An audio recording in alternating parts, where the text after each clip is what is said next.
We have heard nothing from the WNBA, absolutely nothing. Brittney Griner elbowing Caitlin Clark in a crazy way and then calling her a trash white girl. And Brittney Griner has not commented, which I find significant. I've watched that video countless times, and it sure looks like Brittney Griner says, white girl. The WNBA should investigate Brittney Griner seemingly uttering profanities about white girl. Something unimaginable unfolded on live television, and the league said nothing. A racial slur allegedly aimed at the face of the WNBA's future, Caitlin Clark, was caught on camera, mouthed by none other than Brittney Griner in a post-game meltdown. Brittney Griner appeared to call Caitlin Clark trash and effing white girl. The words weren't vague. They weren't hidden. They were unmistakable, venom-laced, and racially charged. Trash F asterisk asterisk asterisk NG white girl. No background noise could muffle what fans across the country lip-read with crystal clarity. In an era where sports leagues issue statements within hours over the smallest controversies, this time, the WNBA didn't flinch. No fine, no investigation, no comment. The silence was louder than the insult, and fans took notice. Social media ignited into a firestorm. What followed wasn't just outrage, it was a reckoning. A debate erupted over double standard selective punishment and whether Clark is being protected or sacrificed for the sake of league politics. And then, just when it seemed the story couldn't get messier, old rumors about Griner's identity resurfaced, dragging the entire controversy into even murkier waters. Brittney Griner is, in fact, a man. This wasn't just a slip of the tongue. It became a symbol of everything wrong with how the WNBA handles race, favoritism, and accountability. Drop "I stand with CC" in the comments if this story needs answers. She's the Rookie of the Year. She's fourth in the league in MVP voting. Caitlin Clark is an absolute all-star. She is the Michael Jordan of this. This is the girl that girls have been waiting for forever. Caitlin Clark is a rising star in women's basketball. She's pulling in crazy viewership numbers. Caitlin Clark is the needle mover. She is the needle mover. She is the franchise player. And she was the MVP. She is the main draw. She wasn't the one who was full sprinting down the court. She's my role model. I really look up to her. Why do you like Caitlin? And she's so good at basketball. Because she's that awesome person and she has like a lot of aura, so like. Because what happened next pulled the entire league into the crosshairs. The moment was fleeting, but its impact was seismic. As Brittney Griner walked off the court following a tense and physical matchup, TV cameras lingered just long enough to capture what would become one of the most explosive controversies in recent WNBA memory. Griner appeared to glance back, her lips clearly mouthing a phrase that would be slowed down, analyzed, and debated endlessly across the internet: trash effing white girl. The target of this venom was none other than rookie sensation Caitlin Clark, who had already become the league's most polarizing figure. Brittney Griner, who I can't stand, sad that she's a Baylor grad. She see. called her a trash expletive white girl. That was the lip reading. Yes, trash white girl. Trash blanking white girl is what she says. For fans watching at home, the clip was damning. It didn't require audio. It didn't require speculation. The lip movements were unambiguous. What might have been dismissed as trash talk in another context took on a far darker tone given the language used, and the silence that followed. No technical foul, no post-game discipline, no media apology. Within hours, lip-reading experts, fans, and sports pundits began dissecting the footage frame by frame, each one reinforcing what many believed they'd seen: a racial insult, broadcast to millions, met with indifference. Is the WNBA okay with one of its players saying white girl on the bench and getting caught by TV cameras saying such? I guess they are. I guess they're okay with it. Obviously, the league would very much not be okay with a white player saying black girl on the bench in anger and getting caught by TV cameras. That would be an immediate suspension, if not a career ender for said white girl. The WNBA's refusal to acknowledge the incident did more than just stir outrage. It cemented the narrative that some players could say anything, no matter how inflammatory, and walk away untouched. This wasn't just a bad look. It was a credibility crisis, one that set social media ablaze and cracked open a much deeper issue within the league. But as the backlash built momentum, comparisons started to surface. And the question became impossible to ignore. What if the roles had been reversed? But it is completely possible that fucking white girl was about Caitlin Clark's popularity, about her stature, about her impact on the entire league. The hypothetical was posed almost immediately, and it cut to the heart of the outrage.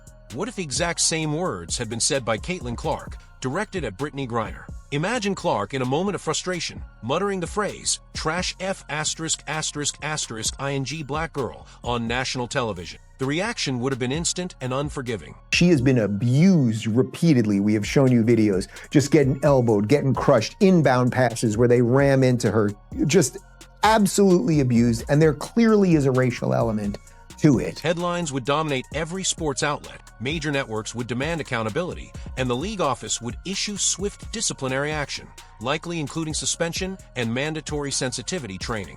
Sponsors would flee. Teammates would be forced to answer for her conduct. The fallout would define her career if not end it. That's the double standard fans began pointing out in real time. When the slur is aimed at Clark, the league shrugs. WNBA has come out numerous times. There's no place for hate. There's no place for racism. When it's imagined the other way around, it's a crisis. Commentators like Skip Bayless didn't mince words, flatly stating that if a white player had said something racially derogatory to a black player on camera, their career would be over by lunchtime. That blunt reality left many questioning how racial dynamics are handled in the WNBA. The league would not be okay with a white player saying effing black girl. Griner's remarks, allegedly racial in nature, were excused as heat-of-the-moment frustration. But if Clark had used racial language, intent wouldn't matter, only consequences would. This discrepancy became a rallying cry for fans demanding fairness. Not special treatment for Clark, but equal standards applied across the board. Let's see an investigation into reverse racism that's going on across the league also. The league's silence sent a dangerous message. Some voices get punished, others get a pass. Griner referring quite clearly, I believe, to Caitlin Clark and a white referee as, quote, trash ass white girls. And for those watching closely, it wasn't just about a slur, it was about the dangerous precedent it set for the future.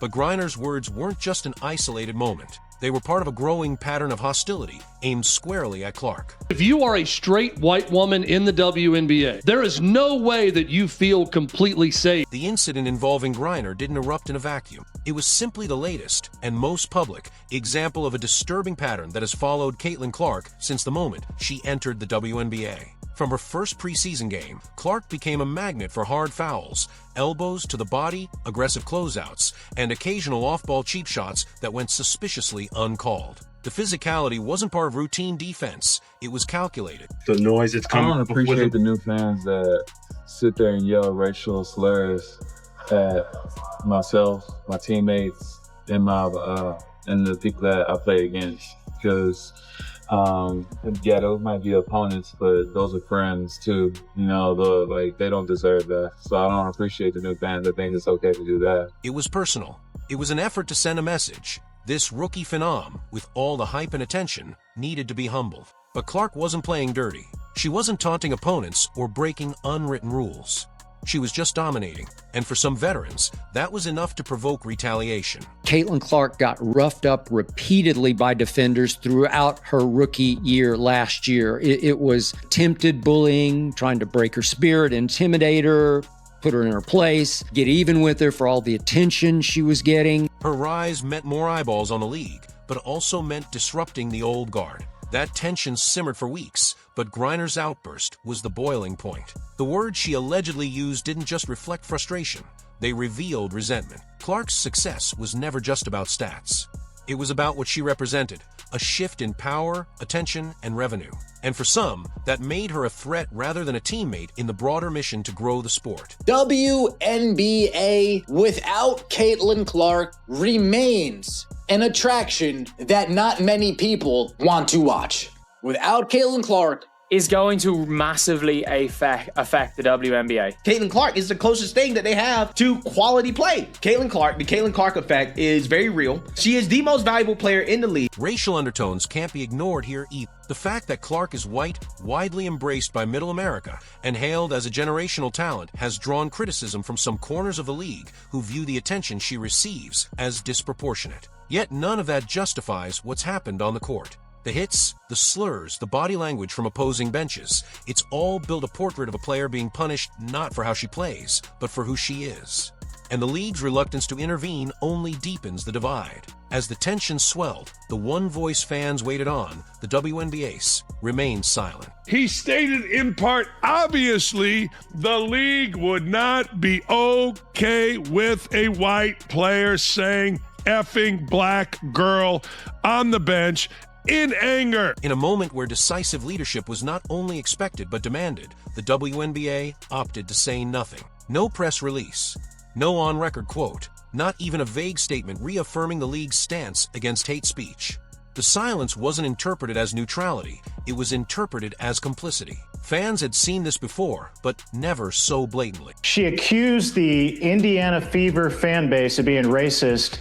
They investigated it. They said those accusations were false. The least that she could do is apologize to our great state and the fans that show up at these games and say, I'm sorry, I was wrong. Obviously, she's not going to do that. But also, Dan, why isn't the Indiana Fever apologizing to their own fan base for putting them through that, for going through those types of accusations? When Angel Reese claimed Indiana Fever fans hurled racist insults, the league moved quickly. An internal investigation was launched.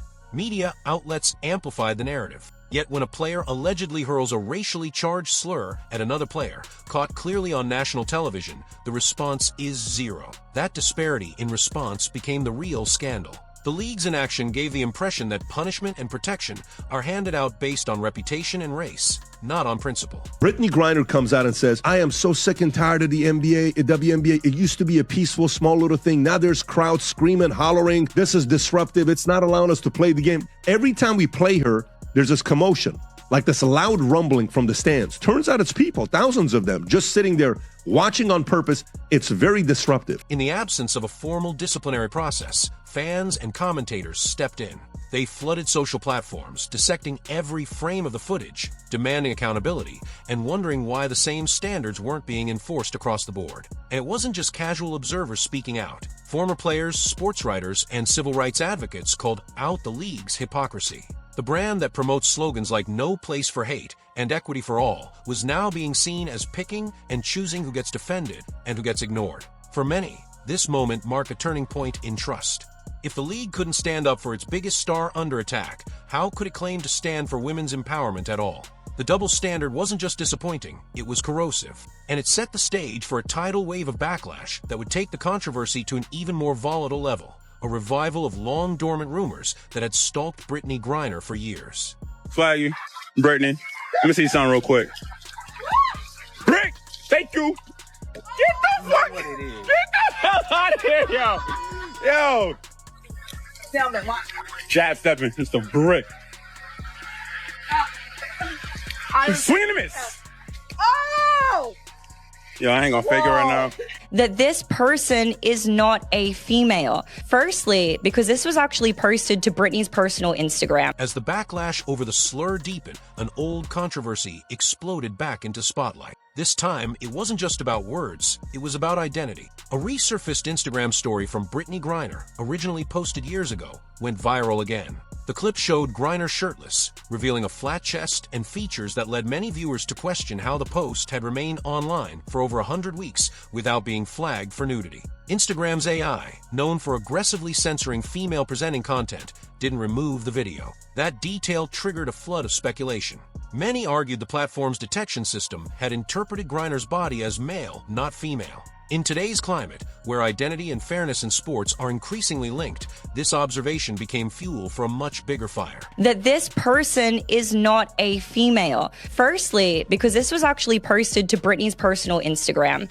And when it comes to Instagram, they use a combination of like AI detection and plus manual surveyors, but specifically the AI detection to make sure that no explicit content ends up on the platform. So clearly whatever AI detection system was used when Brittney posted this and it stayed up for 106 weeks was not like, oh, this is a bare female chest, we have to take this down. It obviously assumed that Brittney was male. Fans didn't just rewatch the clip, they connected it to years of whispers, physical comparisons, and a long-standing rumor that Griner, who dominates on the court like few others, may not have always been, or ever been, biologically female. A viral anonymous post reignited theories claiming Griner was born male but raised as female by her mother, allegedly to give her access to opportunities in women's basketball. Though these claims have never been verified, the fact that they resurfaced with such force highlighted the lack of transparency that has surrounded Griner's identity for years. Brittney is a weird case. He's a man, yes, that much is obvious, but not in the way that you think.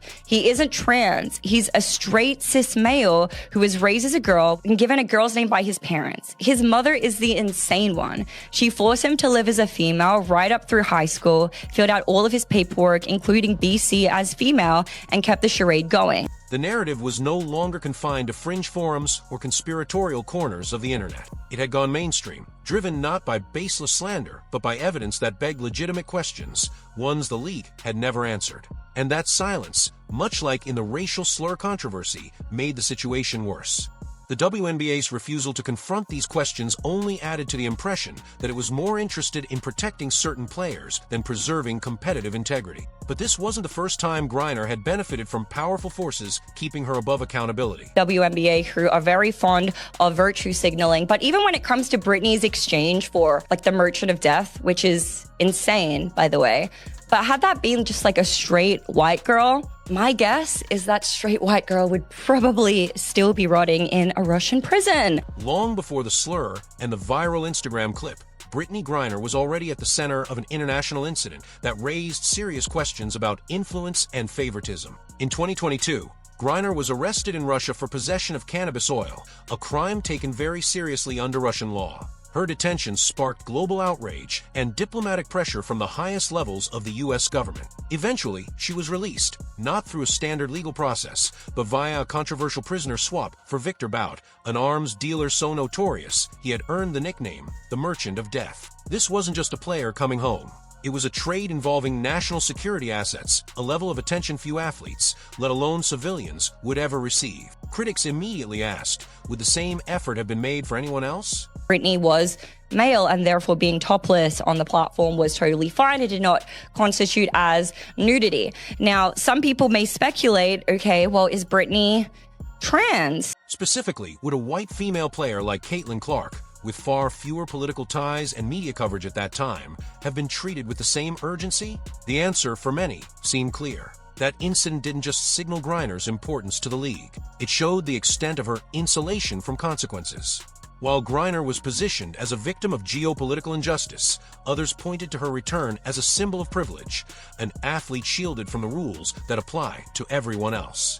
This perception grew even stronger when the WNBA welcomed her back with open arms, no questions asked, no accountability, no public reflection, no acknowledgement of the irony that a player treated as untouchable abroad was also immune to scrutiny at home. The idea of preferential treatment, already simmering, became a central narrative, and it would only intensify when fans saw how differently the league handled its brightest new star. Caitlin Clark is a rising star in women's basketball. She's pulling in crazy viewership numbers. Caitlin Clark is the GOAT! She signed my jersey! So happy, I'm crying. I'm so happy. This is the best day ever. The jerseys, the number 22, the various styles, whether it's a t-shirt with 22, whether it's an Iowa jersey, whether it's a Fever jersey, a throwback, I mean, whatever. The amount of people in yellow 22 apparel is stunning. Caitlin Clark wasn't just another rookie. She was the rising tide lifting the entire league. Attendance records shattered, viewership spiked, merchandise flew off shelves, and social media engagement soared. From Iowa to Indiana, she carried a gravitational pull few players in any sport could match. Yet despite her undeniable impact, Clark quickly became the league's favorite punching bag, literally and figuratively. The hits she took weren't limited to the court. Every push, shove, and elbow came with a side of institutional indifference. She was harassed in game, taunted on social media, and ignored by the very league she was elevating. When she was elbowed, fouled hard, or blatantly targeted, whistles were swallowed. When teammates defended her, they were often penalized instead. Clark didn't retaliate. She didn't complain. She just played. And yet, the message from the league was unmistakable. Her value was transactional. Bring in the crowds, the cameras, and the cash, but don't expect protection. Don't expect fairness. Don't expect respect. The double standard couldn't have been clearer. I love watching her score and just everything about her. They went the extra mile just to watch her play here. This is great news for women's basketball. period. That's nice. And she was shooting the shit out of it. Of course she was. Right. So she was shooting the shit out of it. And she's the face of the league. Agreed. She's the face of the league. Agreed. Just have nothing but great things to say about who she is as a person. She's so welcoming and so warm as an individual that she can have a conversation with anybody. She's cut from the same cloth as me in that regard. You know what? Us Midwesterners, we tend to just, accept everybody with open arms. She was so kind to my family and everyone in the suite when she came to KC. So huge fans of Caitlin Clark. It is a mad situation just all around when it comes to Caitlin Clark. When veteran players drew contact, they were granted foul calls. When Clark was slammed to the floor, play continued. Meanwhile, players who took shots at her were lauded in the media, their actions justified as welcoming the rookie to the league. But this wasn't initiation, it was targeted hostility. And the league's complicity in allowing it to fester said more than any marketing campaign could. The WNBA claimed it wanted growth, wanted visibility, wanted relevance. But when that visibility came in the form of a white superstar whose popularity disrupted the status quo, the league recoiled. Clark became the face of progress and the target of resentment all at once. And fans, especially those new to the WNBA, were watching closely, many for the first time, some for the last. What began as a viral clip has now fractured the WNBA into two very different realities. On one side stands Caitlin Clark, arguably the league's most valuable asset, the face of a movement, a rookie whose every step brings in thousands of new fans. On the other side, a system that continues to look the other way as she's pushed, mocked, and insulted. This divide is no longer subtle. It's obvious, it's public, and it's growing. Players have taken to social media with thinly veiled jabs. Angel Reese, one of the most prominent voices, reposted a meme of Clark running from the fade, a slang reference to dodging a physical altercation. The meme's caption, "White girl running from the fade." It wasn't fan-made. It came directly from Reese herself. And it didn't stop there. Opponents treated hard fouls like trophies. Even when Clark remained silent, her success was met with hostility, not celebration. Yet the league did nothing. No fines, no conversations, no standard setting. It was open season on the very player driving their ratings. Meanwhile, longtime fans and brand new viewers alike began to connect the dots. The pattern wasn't hard to spot, and the message was even clearer. Some players are allowed to weaponize identity, use racialized language, and engage in unsportsmanlike conduct without consequence. Others, like Clark, are expected to absorb it all and keep smiling. For many fans, especially those who tuned in solely because of Clark, this was the breaking point. Their hero wasn't just being attacked, she was being abandoned. The WNBA marketed her image, sold her jerseys, profited off her highlights, and then disappeared when she needed backing. And if the league continues to ignore the growing resentment, it won't just lose a star. It will lose the very audience that followed her in. Because when a sport punishes its future to protect its past, the future finds somewhere else to shine. The events surrounding Brittney Griner's alleged slur and the wave of retaliation against Caitlin Clark didn't just spark outrage. They exposed a league at war with itself. A league that claims to stand for equality, but falls silent when that standard is tested. A league that preaches inclusion, yet picks and chooses who gets protected. Caitlin Clark, the rookie phenom carrying the weight of the WNBA's survival, has been met not with celebration, but with resistance. On the court, online, and inside the system that should have safeguarded her. Griner's words, whether heat of the moment or deeply calculated, became a catalyst. Not just for controversy, but for long-suppressed conversations about racial bias, institutional silence, and identity politics. When fans witnessed a white player absorbing physical and verbal abuse, without response, without recourse, without justice, they didn't just question the moment. They questioned the model. And now, the silence isn't just a PR issue. It's a crisis of credibility. The same fans who packed arenas for Clark are beginning to wonder whether their support is being taken for granted. Because when the league turns a blind eye to hate against its brightest star, it sends a message that talent, popularity, and integrity comes second to internal politics. That's not leadership, that's betrayal. And unless the WNBA confronts its hypocrisy head-on, it won't just risk alienating Clark. It'll risk alienating the very people who still believe in what women's basketball could become. Drop a comment below saying, "I stand with CC," if this story deserves real accountability. Subscribe and turn on notifications for more deep dives into the truth behind the headlines. Watch the next video on screen now, because this conversation is far from over.